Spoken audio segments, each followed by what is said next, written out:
Recording in progress. فَأَقُولُ وَبِاللَّهِ التَّوْفِيقِ الحمد لله الملك الجبار الواحد القهار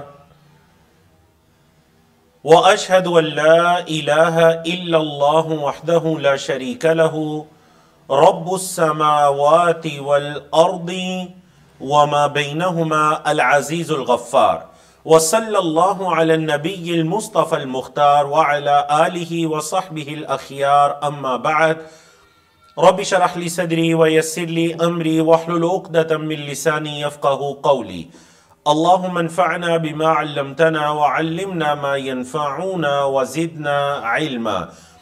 اللہ رب العزت کی توفیق سے جس مبارک سلسلے کا آغاز ہم نے کم و بیش 1 سال قبل کیا تھا، عمدۃ الاحکام کی شرح، انشاءاللہ العزیز آج ہم کتاب الجہاد، اس کی آخری کتاب کو پڑھنے جا رہے ہیں، اور اس کے بعد ایک کتاب ہے کتاب العتق، لیکن بعض اس کتاب کے شارحین نے یا کاتبین نے اس کو کتاب نہیں بلکہ باب کا نام دیا ہے، باب العتق، غلام کو آزاد کرنے کا بیان، اور جہاد کے ساتھ اس کی مناسبت ہے۔ ویسے ہمیں جو باب العتق ہے، آزاد کرنے کا بیان، انشاءاللہ وہ ڈاکٹر عبدالباسط فہیم صاحب آج اسی سیشن کے آخر میں پڑھائیں گے، لیکن پھر بھی اس کتاب کی مناسبت یہ ہے چونکہ جہاد ہے، اب کچھ لوگوں نے قید بھی ہونا ہے، اگر کچھ لوگوں نے قید ہونا ہے تو پھر آزادی کی بھی ضرورت ہے، تو آزادی کی کیا فضیلت ہے، اس کے کیا احکام و مسائل ہیں، اس کلاس کے اندر میں وہ پڑھایا جائے گا۔ تو حدیث نمبر 401 کی طرف جاتے ہیں۔ حضرت عبداللہ بن عمر رضی اللہ تعالیٰ عنہ کی روایت ہے، کتاب الجہاد کو ہم نے اسے پچھلے سیشن میں شروع کیا تھا، آج انشاءاللہ مکمل کریں گے۔ حضرت عبداللہ بن عمر کہتے ہیں قال بعث رسول اللہ صلی اللہ علیہ وسلم سریہ، کہتے ہیں کہ اللہ کے رسول صلی اللہ علیہ وسلم نے ایک گروہ کو بھیجا الی نجد، نجد کی طرف، ایک گروہ کو اللہ کے رسول صلی اللہ علیہ وسلم نے نجد کی طرف بھیجا، فخرجت فیہا، تو میں بھی اس کے اندر نکلا۔ یاد رکھیے گا، ایک غزوہ ہوتا ہے، ایک سریہ ہوتا ہے، یا پھر ایک جیش ہوتا ہے عربی زبان کے اندر۔ علماء کرام نے کہا کہ اگر وہ چھوٹا کوئی لشکر ہے جو 400 یا اس سے کم افراد پر مشتمل ہے تو وہ سریہ کہلائے گا، اس سے زیادہ ہو جائے گا تو وہ جیش، ایک بڑا لشکر کہلائے گا۔ تو سریہ جو ہے یہ دو طرح سے ان کو بھیجا جاتا تھا، یا تو یہ ہے کہ اللہ کے رسول صلی اللہ علیہ وسلم مدینہ منورہ کے اندر موجود ہیں اور ایک چھوٹے لشکر کو کسی مہم پر بھیج دیا، کسی قبیلے کی طرف، کسی قافلے کی طرف، اور دوسری صورت یہ تھی کہ اللہ کے رسول صلی اللہ علیہ وسلم کسی غزوے پر خود سے نکلے ہوئے ہیں اور غزوے کے اندر یہ ضرورت پیش آئی ہے کہ اب غزوے میں سے کچھ لوگوں کو نکال کر سریہ، ایک چھوٹے لشکر کی صورت میں کسی مہم پر بھیجا جائے۔ تو یہ 2 طرح سے سریہ کو بھیجا جاتا تھا، یا تو مدینہ منورہ سے ڈائریکٹ انہیں بھیجا جاتا تھا، یا پھر بڑے لشکر کے اندر سے کسی مہم کے لیے ان کو بھیج دیا جاتا تھا۔ تو کہتے ہیں اللہ کے رسول صلی اللہ علیہ وسلم نے ایک سریہ بھیجا نجد کی طرف۔ نجد عربی زبان میں ہر جو اونچی ٹیلوں والی جگہ ہوتی ہیں، اونچی نیچی جگہ، عربی زبان میں اس کو نجد کہتے ہیں۔ عرب کے اندر تقریباً 20 کے قریب نجد مشہور تھے۔ تو اس نجد سے مراد واللہ عالم جو موجودہ ریاض یا اس کے قرب و جوار کا علاقہ ہے وہ مراد ہے، کہ ہمیں نجد کی طرف بھیجا، فخرجت فیہا، تو میں بھی اس کے اندر نکلا، اس سریہ میں بھی موجود تھا، فاصبنا ابلا وغنما، تو ہم نے بہت سے اونٹ اور بکریوں کو حاصل کیا، اس سریہ کے اندر ہم نے بہت سے اونٹ اور بکریوں کو حاصل کیا۔ فبلغت سہماننا 12 بعیرا، تو اب ایسا ہوا کہ ہمارے جو حصے تھے نا وہ 12 اونٹوں تک پہنچ گئے، ہمارے حصے 12 اونٹوں تک پہنچ کے، مطلب وہ جو ریوڑ ہم وہاں سے ہانک کر لائے، یہ مال غنیمت نہیں ہوتا، لیکن ایک بڑا مال جو اس لشکر کے ہاتھ لگا، اب وہ 12 اونٹوں تک معاملہ پہنچ گیا۔ تو کہتے ہیں وَنَفَّ لَنَا رَسُولُ اللَّهِ صلی اللہ علیہ وسلم بَعِيرًا 12 تو ہمیں اونٹ ہمارا حصہ ملا، تو اللہ کے رسول صلی اللہ علیہ وسلم نے ہمیں ایک اونٹ زائد ادا کیا۔ نفلا ینفلو، عربی زبان میں نفل کہتے ہیں زائد عبادت کو، عربی زبان میں نفل کس کو کہتے ہیں جی؟ زائد عبادت۔ تو اسی سے ہے کہ اللہ کے رسول صلی اللہ علیہ وسلم نے ہمیں ایک اونٹ زائد عبادت کے طور پر، زائد غنیمت کے طور پر اللہ کے رسول صلی اللہ علیہ وسلم نے ہمیں ایک اونٹ عطا کیا۔ تو کل 12 تھے اور ایک اونٹ آپ صلی اللہ علیہ وسلم نے ہمیں زائد ادا کر دیا، تو مطلب اس طرح 13 ہو گئے۔ تو اس سے یہ بھی پتا چلا کہ اگر سپہ سالار خلیفہ، حاکم، امیر المومنین یہ دیکھتا ہے کہ کچھ اضافی طور پر جہاد کرنے والوں کو، لڑنے والوں کو دیا جائے ان کی مال غنیمت سے بھی زیادہ، تو وہ دے سکتا ہے، اس کو اس چیز کا اختیار حاصل ہے۔ اللہ کے رسول صلی اللہ علیہ وسلم کی سمجھ سے ہمیں یہ پتہ چلتا ہے وعنہ، اور انہی سے روایت ہے۔ کیا مطلب جب یہ عنہ آتا ہے تو مطلب اس سے مراد وہی جو پچھلے راوی ہوتے ہیں وہ ہے، مطلب حضرت عبداللہ بن عمر سے ہی روایت ہے۔ ہو جو ہے نا یہ پروناؤن ہے، ضمیر ہے، تو آپ بار بار اسم نہیں ذکر کرتے بلکہ بعض اوقات اسم کی جگہ پر اسم ضمیر ذکر کر دیتے ہیں وعنہ، یعنی کہ عبداللہ بن عمر عن نبی صلی اللہ علیہ وسلم قال، نبی کریم صلی اللہ علیہ وسلم سے روایت کرتے ہیں کہ آپ نے فرمایا اذا جمع اللہ الاولین والآخرین، جب اللہ جمع کرے گا پہلوں کو اور بعد والوں کو، یرفع لکل غادر لواء، تو ہر خیانت کرنے والے کے لیے ایک جھنڈا بلند کیا جائے گا، فیقال، اور کہا جائے گا ہذہ غدرۃ فلان ابن فلان، یہ فلاں بن فلاں کا دھوکہ ہے، یہ جو اس نے دنیا میں دھوکہ دہی سے کام لیا تھا تو یہ آج اس کا دھوکہ ہے۔ اللہ اکبر۔ کتاب الجہاد میں اس حدیث کو لانے کا مقصد دو طرح کے مقاصد ہیں۔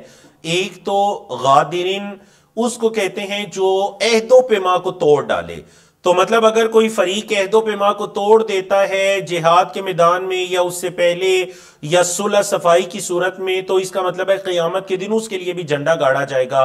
اور دوسرا یہ کہ اگر کوئی جہاد کے مال کو اکٹھا کرتے ہوئے کسی قسم کی کوئی خیانت سے کام لیتا ہے تو ایسے خائن کے لیے قیامت کے دن ایک جھنڈے کو گاڑا جائے گا، جس جھنڈے کے ذریعے آپ کہہ لیجئے کہ باقاعدہ یہ اعلان ہوگا، اس کا یہ راز فاش ہو جائے گا کہ دنیا میں اس نے یہ دھوکہ دیا تھا اور یہ فلاں بن فلاں کا غدر ہے، دھوکہ ہے۔ تو غدرہ اسی سے ہے، اردو میں بھی جو آپ غدر کا لفظ دھوکے کے لیے استعمال کرتے ہیں وہ اصل میں عربی کا لفظ ہے، غین دال را اس کا مادہ ہے، غادر۔ اور ایک حدیث کے اندر یہ بھی الفاظ ہے کہ عند استہی، جو اس کی پیٹھ ہے اس کے پاس اس جھنڈے کو گاڑا جائے گا، مطلب اس کی پیٹھ پر ایک ایسی علامت، ایک جھنڈا ہوگا جس کے ذریعے باقیوں کو یہ پتا چلے گا کہ یہ بندہ خائن ہے اور یہ اس کا جھنڈا ہے۔ اللہ اکبر۔ اللہ رب العزت ہمیں ایسی رسوائی سے اور ایسی خیانتوں سے محفوظ رکھے۔ وعنہ، اور انہی سے روایت ہے، مطلب تیسری روایت حضرت عبداللہ بن عمر کی ہی آ رہی ہے۔ یہ آپ صلی اللہ علیہ وسلم کے وہ عظیم صحابی ہیں جنہوں نے اپنی جوانی دین اسلام کو دی، تو آج صدیوں بعد بیٹھ کر ہم ان کے لیے اور ان کے والد کے لیے، دونوں کے لیے ہم دعائیں کر رہے ہیں، رضی اللہ تعالی عنہ پڑھ رہے ہیں۔ اللہ اکبر۔ یہ بہت بڑی فضیلت ہے، بولے یہ بہت بڑی فضیلت ہے۔ انہی سے روایت ہے کہ ان امرأة وجدت فی بعض مغازی النبی صلی اللہ علیہ وسلم مقتولة، نبی کریم صلی اللہ علیہ وسلم کی بعض غزوات میں ایک عورت کو مقتول حالت میں پایا گیا۔ آپ صلی اللہ علیہ وسلم کے بعض غزوات میں ایک عورت کو مقتول حالت میں پایا گیا۔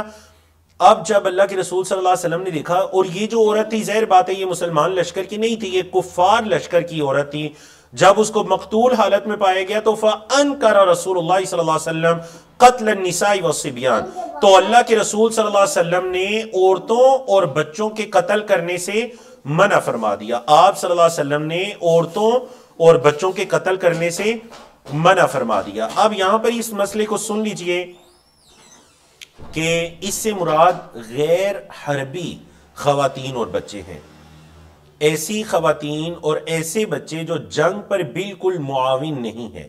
اگر وہ خواتین اپنے مردوں کا پورا ساتھ دے رہی ہیں، بعض ایسے ہمیں واقعات ملتے ہیں کہ خواتین مردوں سے زیادہ بہادری کے ساتھ لڑتی ہیں۔ خوارج کی جو جنگیں ہوئی تھی حضرت علی کے ساتھ، اور اس کے بعد عبد الملک بن مروان کے زمانے کے اندر، ان کے اندر ایسی ایسی خواتین تھی خوارج کے لشکروں میں جو کہ مسلمان سپہ سالاروں پر بعض اوقات غالب آ جایا کرتی تھی، اتنی بہادر اور لڑنے والی خواتین۔ تو اگر وہ ایسی خواتین ہیں جو کہ باقاعدہ خود لڑ رہی ہیں یا لڑ نہیں بھی رہی، لیکن مسلمانوں کا جو لشکر ہے اس کے خلاف کسی طرح بھی برسر بیکار ہے، تو پھر ایسی خواتین کو قتل کیا جائے گا، کیونکہ وہ تو ظاہر بات ہے ان کو تو لڑنے والا ہی تصور کیا جائے گا۔ اور اسی طرح وہ بچے جو کہ جنگ پر پوری معاونت کر رہے ہیں کفار کی، تو ان بچوں کو بھی قتل کیا جائے گا۔ اسی طرح دیگر احادیث سے یہ پتہ چلتا ہے کہ ایسے بزرگ جو لڑائی کے قابل نہیں ہے، ان بزرگوں کو بھی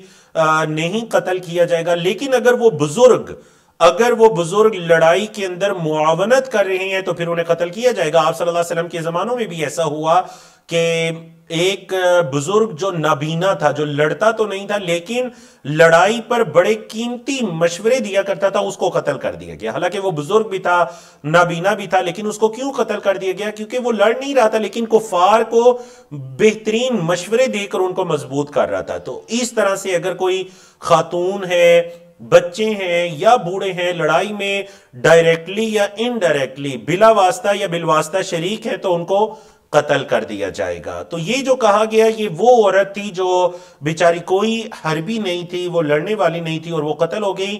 تو اللہ کے رسول صلی اللہ علیہ وسلم کو یہ چیز ناگوار گزری، تو آپ صلی اللہ علیہ وسلم نے منع فرما دیا عورتوں اور بچوں کو لڑائی کے میدان کے اندر قتل کرنے سے۔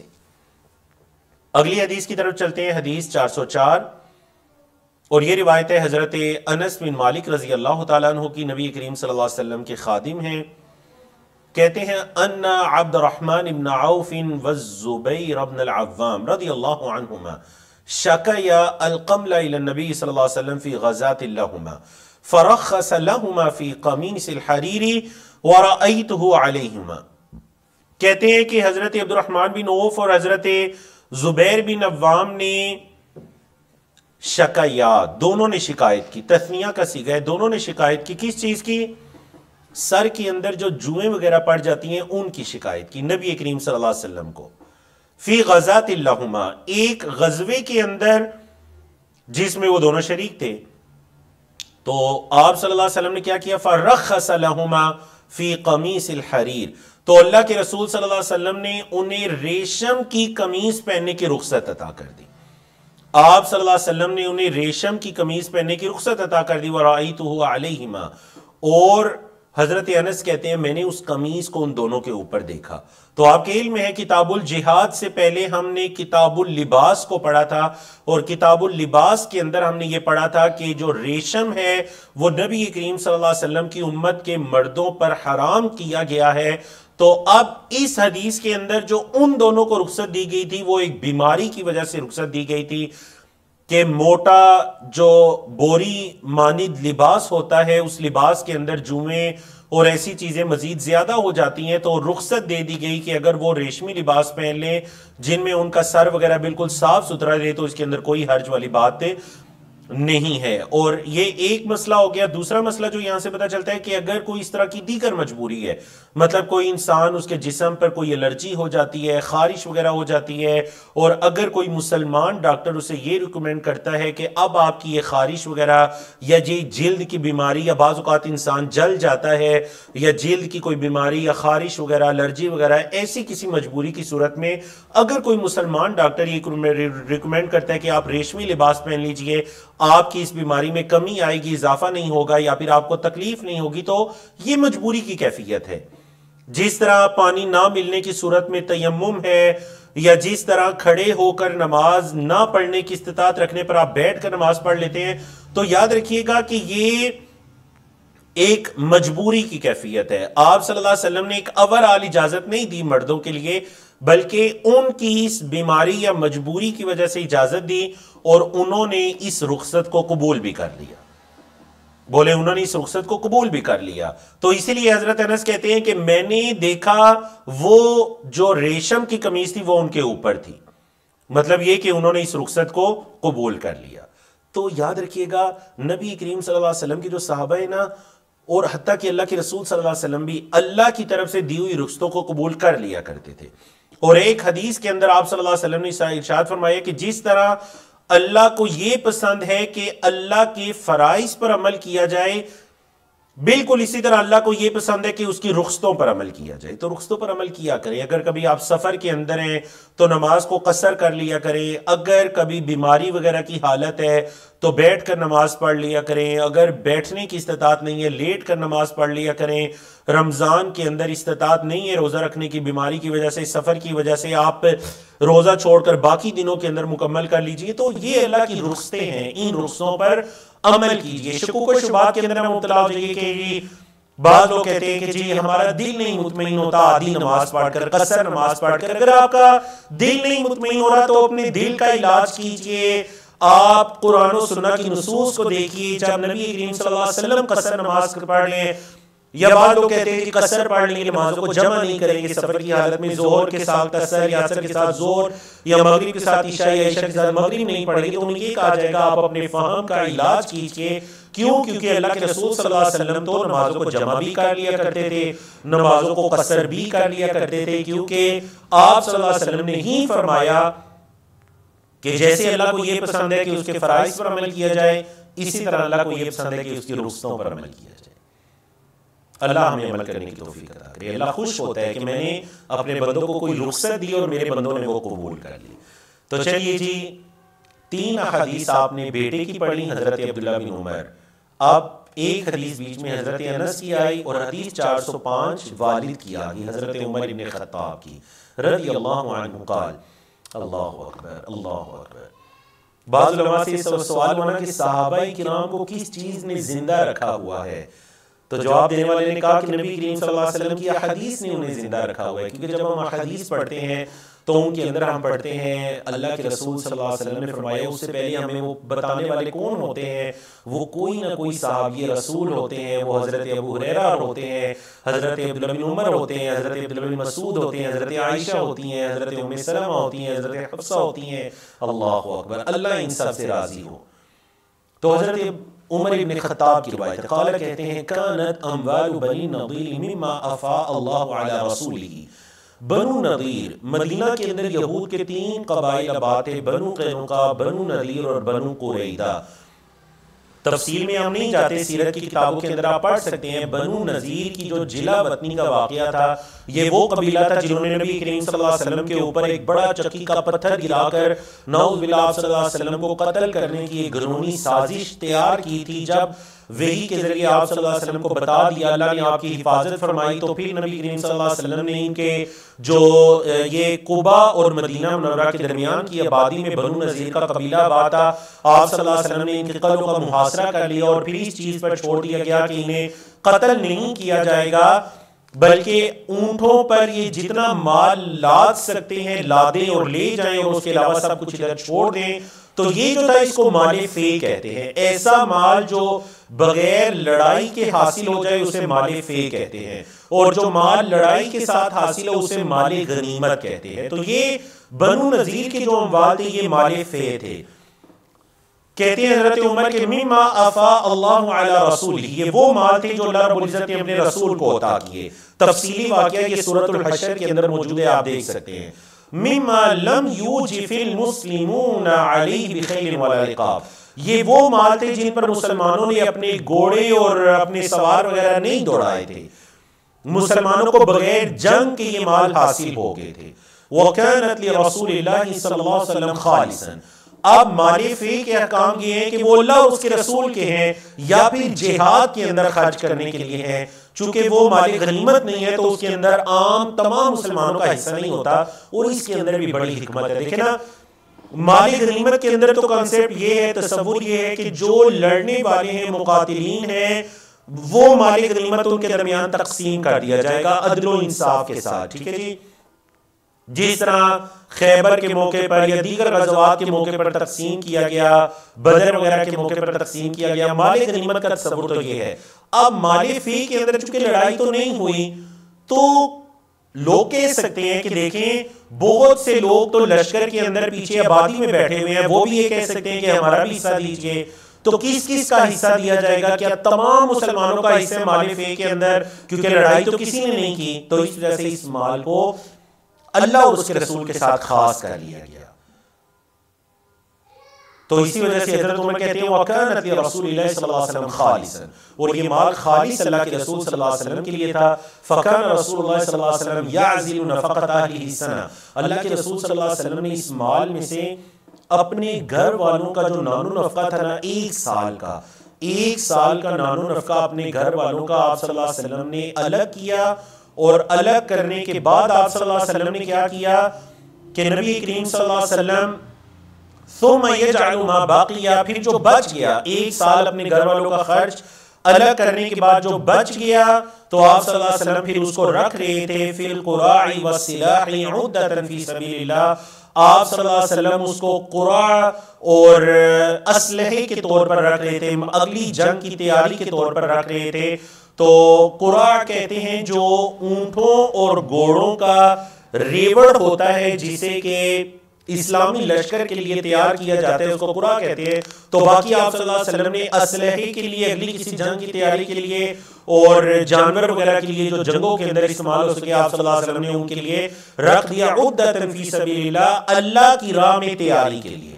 بولے اللہ کی راہ میں تیاری کے لیے آپ صلی اللہ علیہ وسلم نے اس کو رکھ دیا. تو اب اس حدیث سے تو چلے مال غنیمت مال فے کا فرق اور اس کے احکام و مسائل ہمارے سامنے آ جاتے ہیں جن کی طرف اختصار کے ساتھ اشارہ کیا گیا. دوسرا یہ بھی ہمیں یہ پتہ چلتا ہے کہ اگر کوئی اپنے گھر والوں کا مستقبل کا نان و نفقہ سیو کرنا چاہتا ہے، 1 سال کا 2 سالوں کا، تو اس میں شرعاً کوئی حرج والی بات نہیں ہے. بعض لوگ یہ کہتے ہیں کہ جی آپ بچوں کے لیے کچھ نہ چھوڑیے، بچوں کو اللہ دے دے گا، تو آپ گھر والوں کے لیے کچھ نہ چھوڑیے، اللہ پہ توکل کیجیے، اللہ انہیں دے دے گا. یہ بالکل درست تصور نہیں. گھر والوں کے لیے نان و نفقہ چھوڑنا، اگلے ماہ کے لیے، اگلے سال کے لیے، اگلے سالوں کے لیے پوری پلاننگ کرنا یا سیونگ کرنا، اس کے اندر کوئی حرج والی بات نہیں ہے. نبی کریم صلی اللہ علیہ وسلم نے بھی اپنے گھر والوں کا 1 سال کا جو خرچ تھا اس کو الگ کر لیا، اور باقی کا جو مال تھا جو بنو نضیر سے مال فی کی صورت میں حاصل ہوا تھا، نبی کریم صلی اللہ علیہ وسلم نے اس مال کو کیا کیا کہ اس مال کو آپ صلی اللہ علیہ وسلم نے خاص کر لیا. تو الحمدللہ رب العالمین مجھے دکھائی دے رہا ہے کہ استاد محترم ڈاکٹر عبدالباسط فہیم صاحب حافظہ اللہ بھی ہمارے ساتھ سیشن میں تشریف لا چکے ہیں.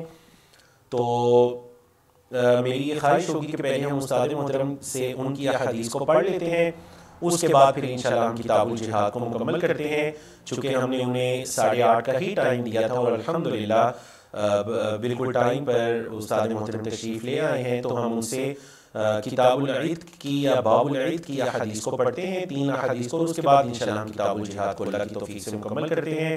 آپ سب بہت دل جمی کے ساتھ شیخ صاحب کی جو شرح ہے اس کو سنیے گا، پوائنٹس کو نوٹ کیجئے گا، اور جو آپ کا امتحان ہوتا ہے جس طرح وہ میرے لیکچر سے ہوتا ہے، شیخ صاحب کے لیکچر سے بھی سوالات تیار ہوں گے. بلکہ میں ٹیم سے ریکویسٹ کروں گا کہ آنے والا جو کوئز ہے وہ خاص شیخ صاحب کے لیکچر کے ساتھ خاص کر دیا جائے تاکہ آپ لوگ مزید توجہ کے ساتھ سنیں.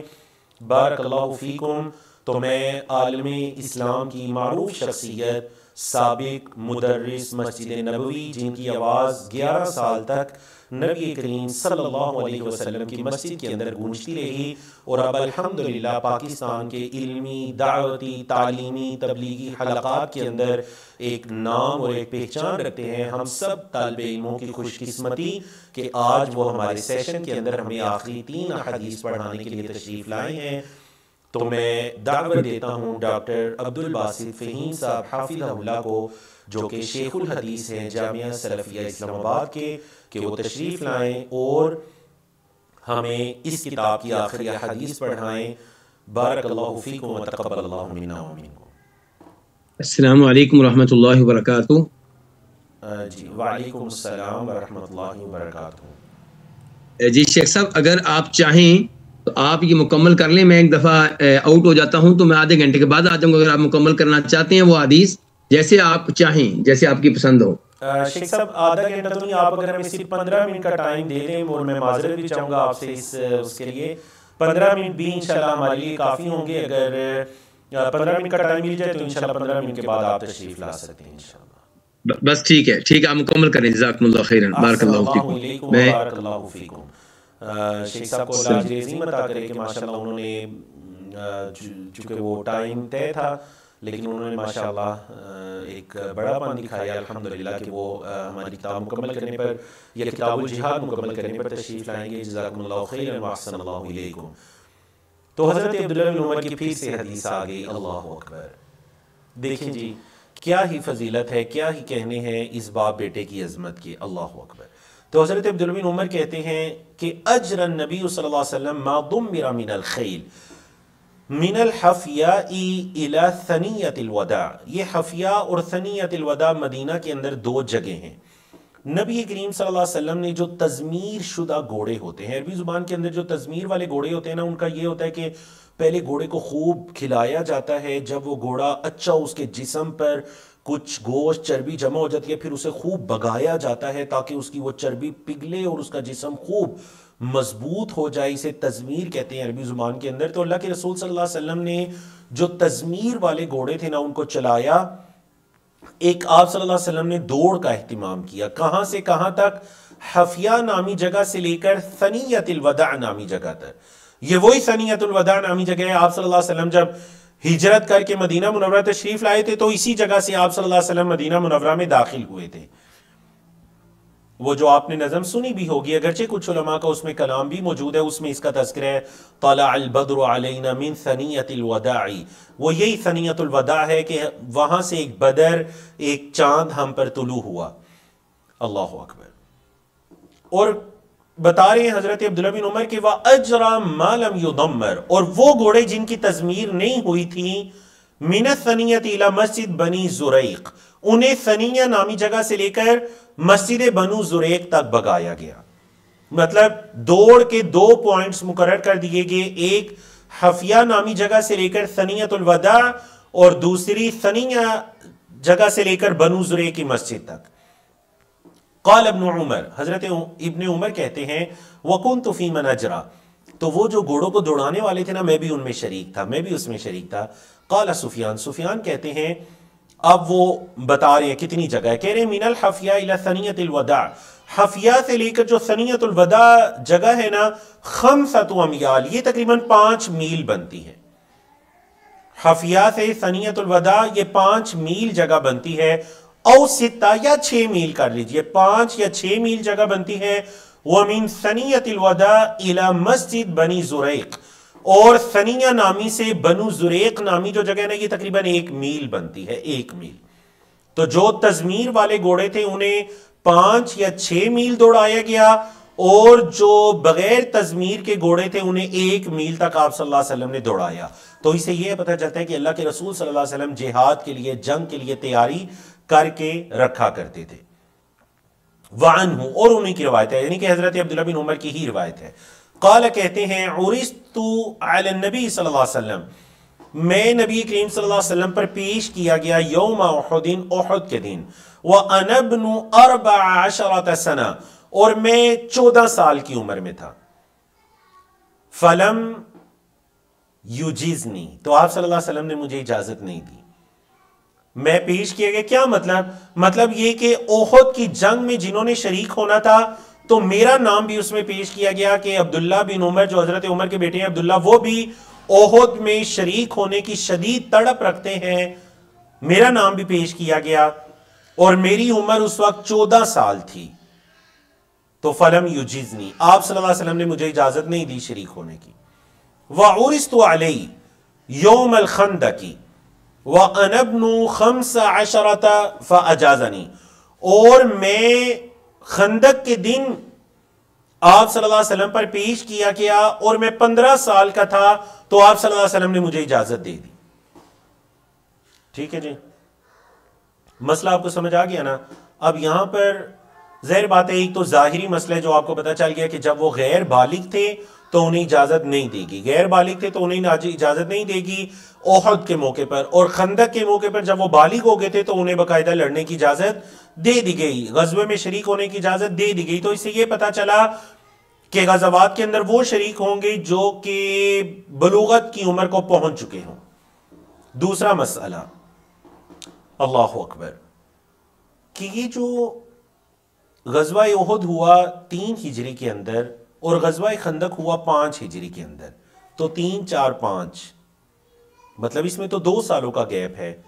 لیکن حضرت عبداللہ بن عمر تو کہہ رہے ہیں کہ میں جب 14 سال کا تھا احد کے موقع پر تو اجازت نہیں ملی، اور میں 15 سال کا ہو گیا خندق کے موقع پر اجازت مل گئی.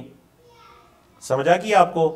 تو اب یہ تو جو 2 سال بتا رہے ہیں 14 اور 15 یہ تو متصل ہیں، لیکن احد اور خندق کا واقعہ تو پیش آیا 3 اور 5 ہجری کے اندر. سمجھائے آپ کو مسئلہ؟ تو اب جا کر پھر یہ دیکھا جائے گا کہ کیا وجہ ہے، حضرت عمر نے یہ کیوں کہا. تو 2 طرح کی شروحات کی گئی. پہلی شرح جو کی گئی ہم اس کی طرف آتے ہیں. پہلی شرح تو یہ ہے کہ شاید حضرت عمر نے جو اپنی عمر، حضرت عبداللہ بن عمر نے جو اپنی عمر بتائی تھی وہ یہ تھی کہ 14ویں سال کے بالکل شروع میں تھے غزوہ احد کے موقع پر. پھر وہ سال گزرا، اگلا سال گزرا 4 ہجری کا، اور 5 ہجری میں جب خندق ہوا تو وہ 15ویں سال کے بالکل آخر میں ہوں گے، تو اس لیے کہا میں 15ویں سال میں تھا. ایک شرح تو یہ کی گئی. دوسری شرح جو زیادہ صحیح ہے، جس کو اکثر علماء کرام نے صحیح کہا، وہ شرح یہ کی گئی کہ حضرت عبداللہ بن عمر جو ہیں ان کا یہ مقصد نہیں ہے 15 سال کو کہ میں 15 سال کا تھا تو مجھے اجازت مل گئی.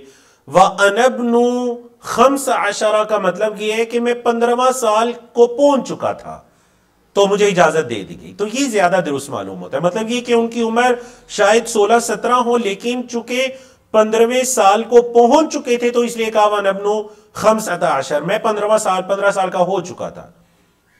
سمجھا کہ نا آپ کو دونوں شروحات؟ اور دوسری والی جو ہے وہ درست ہے، وہ راجح ہے. تو بلوغت کی کیا پہچان ہے؟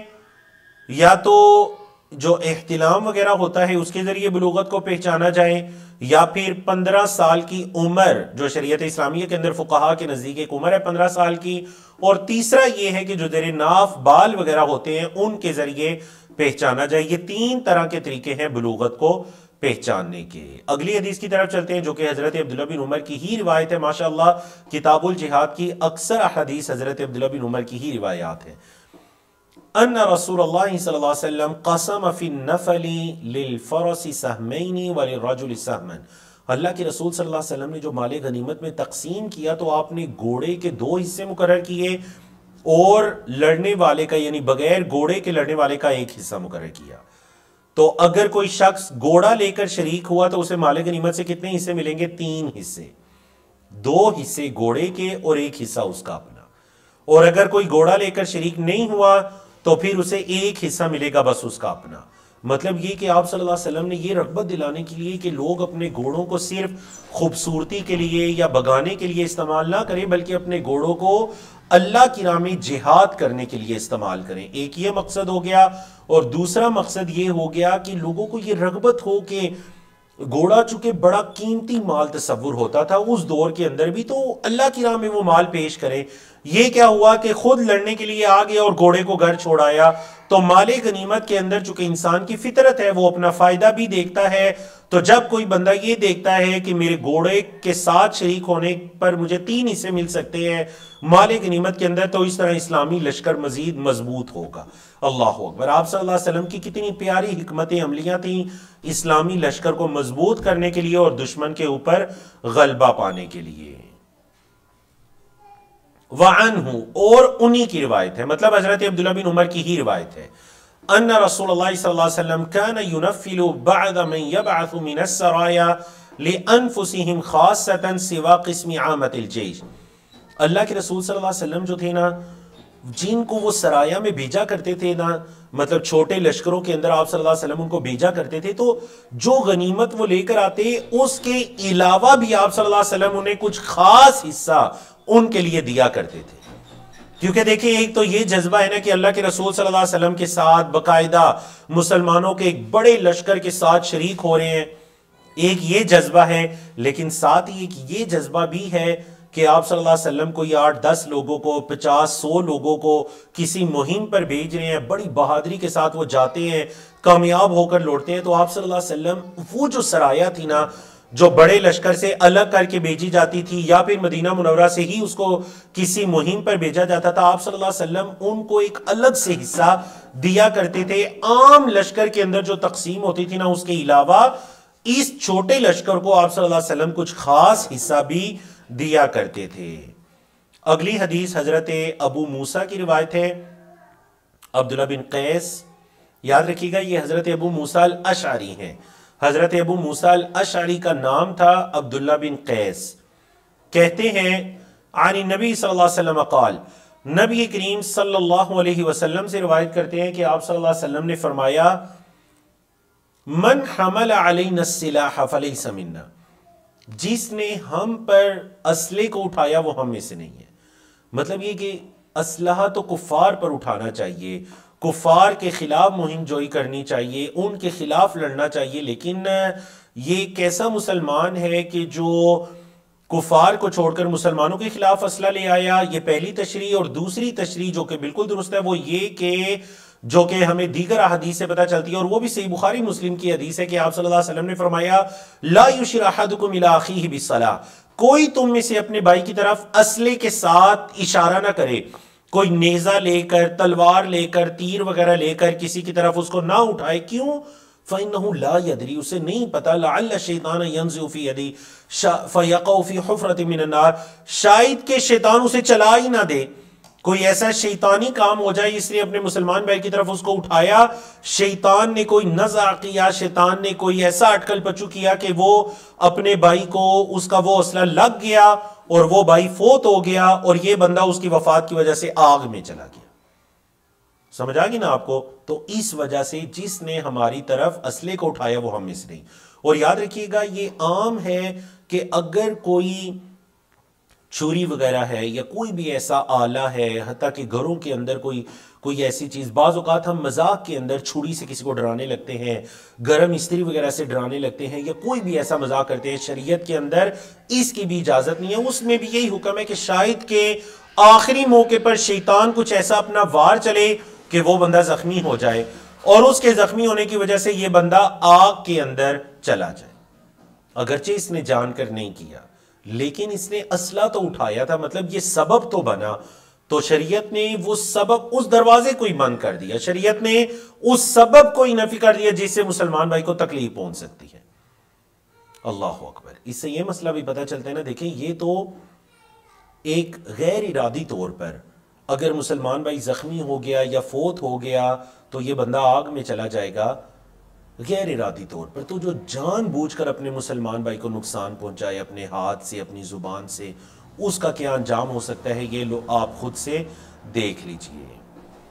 تو ہم 411 آخری حدیث پڑھتے ہیں کتاب الجہاد کی، اور یہ حضرت ابو موسیٰ رضی اللہ تعالیٰ عنہ کی روایت ہے۔ قال، کہتے ہیں سئل رسول اللہ صلی اللہ علیہ وسلم عن الرجل یقاتل شجاعتا، اللہ کے رسول صلی اللہ علیہ وسلم سے سوال کیا گیا اس شخص کے بارے میں جو لڑتا ہے شجاعتاً، بہادری دکھاتے ہوئے، وَيُقَاتِلُ حَمِيَّةً، اور ایک ایسا شخص ہے جو غیرت کے اندر آ کر لڑتا ہے، حمیت کے اندر، وَيُقَاتِلُ رِيَاءً، اور ایک ایسا شخص ہے جو ریاکاری کے لیے لڑتا ہے، اس لیے کہ لوگوں کو میں دکھاؤں کہ میں کتنا بہادر ہوں، ریاکاری کے لیے لڑتا ہے۔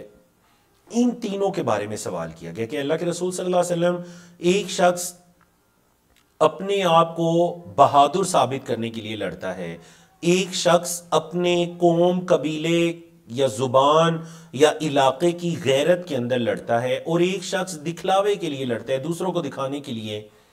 اب یہ تین طرح کے لوگ ہیں، تینوں کام ایک ہی کر رہے ہیں، اللہ کی راہ میں لڑ رہے ہیں، تو ایُّ ذالک فی سبیل اللہ، بتائیے ان میں اللہ کی راہ میں کون ہے؟ دیکھیں ظاہری طور پر وہ تینوں اللہ کی راہ میں ہیں، لیکن حقیقت میں کون اللہ کی راہ میں ہے؟ فقال رسول اللہ صلی اللہ علیہ وسلم، تو اللہ کے رسول صلی اللہ علیہ وسلم نے فرمایا من قاتل لتکون کلمۃ اللہ ہی العلیٰ فہو فی سبیل اللہ، جو لڑا تاکہ اللہ کا کلمہ بلند ہو جائے وہ ہے اللہ کی راہ میں، جو اس لیے لڑا تاکہ اللہ کا کلمہ بلند ہو جائے تو یہ ہے وہ شخص جو اللہ کی راہ میں ہے، فہو فی سبیل اللہ۔ سمجھا گی نا آپ کو؟ جو اس لیے لڑا کہ اللہ کا کلمہ بلند ہو جائے وہ ہے اللہ کی راہ میں، بولے وہ ہے اللہ کی راہ میں۔ من قاتل لتکون کلمۃ اللہ ہی العلیٰ، اللہ اکبر، اللہ اکبر۔ وہ نبی کریم صلی اللہ علیہ وسلم کی صحیح حدیث کی آپ صلی اللہ علیہ وسلم نے فرمایا جو قیامت کے دن سب سے پہلے جن کے ذریعے آگ کو بھڑکایا جائے گا ان لوگوں کے اندر 3 طرح کے لوگ وہ ہوں گے، ایک جو عالم ہوگا، قاری قرآن ہوگا، دوسرا جو مجاہد ہوگا، اور تیسرا جو سخی جواد ہوگا، اللہ کی راہ میں خرچ کرنے والا۔ ان تینوں نے بڑے عظیم اعمال کیے، ایک علم کو یا قرآن کی تعلیم کو عام کیا کرتا تھا، ایک جہاد کیا کرتا تھا، ایک اللہ کی راہ میں خرچ کیا کرتا تھا، لیکن تینوں ریاکاری کی وجہ سے کرتے تھے۔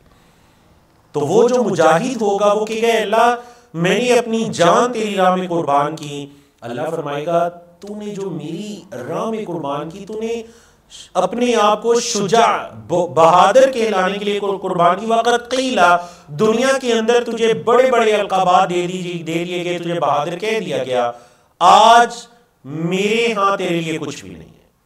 اللہ اکبر۔ تو اسے ہمیں جو اخلاص ہے، للہیت ہے، کہ ہر کام اللہ کے لیے کیا جائے۔ جہاد کا اس حدیث کے اندر جہاد کا مقصد بھی بتا دیا گیا۔ یاد رکھیے گا، جہاد کا مقصد اس لیے نہیں ہوتا کہ ہم بحیثیت قوم غالب آ جائیں، ہمارا ملک سب سے آگے ہو جائے۔ جہاد کا یہ مقصد کبھی بھی نہیں ہوتا۔ پھر جہاد کا مقصد کیا ہوتا ہے؟ جہاد کا مقصد یہ ہوتا ہے لِتَكُونَ كَلِمَةُ اللَّهِ هِيَ الْعُلْيَا، تاکہ جو اللہ کی بات ہے نا وہ سب سے بلند ہو جائے، اللہ کا دین نافذ ہو جائے، زمین پر اللہ کا دین پھیل جائے۔ یہ ہوتا ہے جہاد کا مقصد۔ تو جو اس لیے لڑا تاکہ اللہ کا کلمہ بلند ہو، فَهُوَ فِي سَبِيلِ اللَّهِ، تو وہ شخص در حقیقت اللہ کی راہ میں ہے۔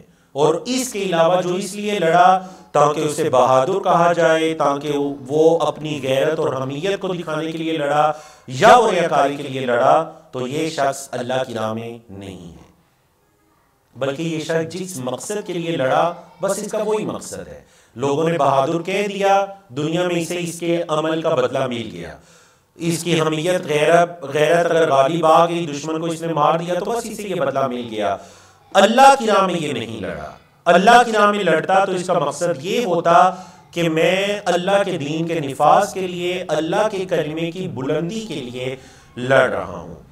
تو اللہ رب العزت ہمیں توفیق عطا کرے نہ صرف جہاد بلکہ تمام اعمال کے اندر اخلاص کو اپنانے کی۔ وما توفیقنا الا باللہ۔ الحمدللہ رب العالمین، الحمدللہ الذی بنعمتہ تتم الصالحات۔ اللہ رب العزت کی توفیق سے ہم نے کتاب الجہاد کو مکمل کیا۔